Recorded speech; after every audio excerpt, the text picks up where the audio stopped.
case any projects, kasi napanood kita sa ASAP ng dance prod mo. Yeah. Grabe ka. Hindi ka natakot? Hindi naman. Kasi di ba parang tinapon-tapo ka, binubuhat-buhat ka. Oh. Ang dance naman talaga is my first passion. Pero sa ngayon, I'm very honest naman in saying that I'm focusing on my endorsements. And I'm very happy that brands are continuing to trust me with their products and with their companies.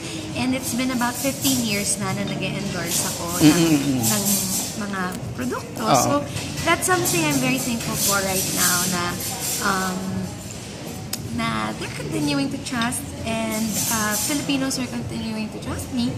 And more than that, siguro yung fitness ko, yung health ko, yun ang pinaka #1 priority ko right now. Kasi nga, I don't wanna settle for less. I wanna be at my best beautiful this year. Oo, at 30, parang hindi naman 30. Hindi naman lahat ang 30. Anong wish mo ng birthday mo? Ang wish ko ng birthday ko is to be healthy this year talaga. Like, to be able to just continue that lifestyle change. Diba? Kasi chameleon din ako eh.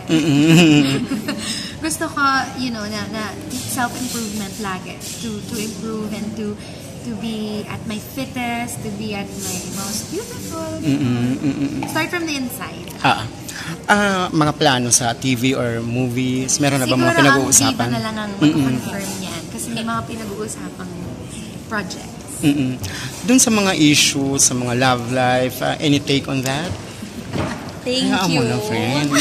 Kasi kailangan namin mag-move on. Alam mo naman. Kasi, What do you have to say about my love life? natanong ko na, syempre kasabay mo kaming nag-move on, di ba? Ako, She has to ask me first. Then I'll advise her. Then I'm not updated yet. Anything you can share to us lang para your fans, honestly, I've come to the point where I've realized I would like to keep my love life private. Ang dami ko na rin kasing sigurong na-share sa public. Kasi I love ko kayo. Pero siguro for myself this time, I'd like to keep my love life private. Not just for me, but also for the person I'm with. Yung breakup? Wala naman. Ayoko lang pag-usapan yun. Because I'm very positive, very happy, and I'm happy for my loved ones and hope that they will be happy with their choices in life. Was it a bad breakup? I'd like to keep my life private in that part. Thank you. One last na lang. Ano yung mga, ba't nag-ano ka ng tweet ka ng tungkol sa mga ayaw mo sa lalaki? Because may nagtanong sa Q&A ko. Pero wala ka naman pinatatamaan ang lahat. Marami naman lalaki sa mundo. Bato-bato sa langis. Thank you. Pero nasaktan, isa na lang, one last pala. Nasaktan ka ba nung sinabi ni Paolo na wala namang magkakaibigang nagbe-break? Hindi.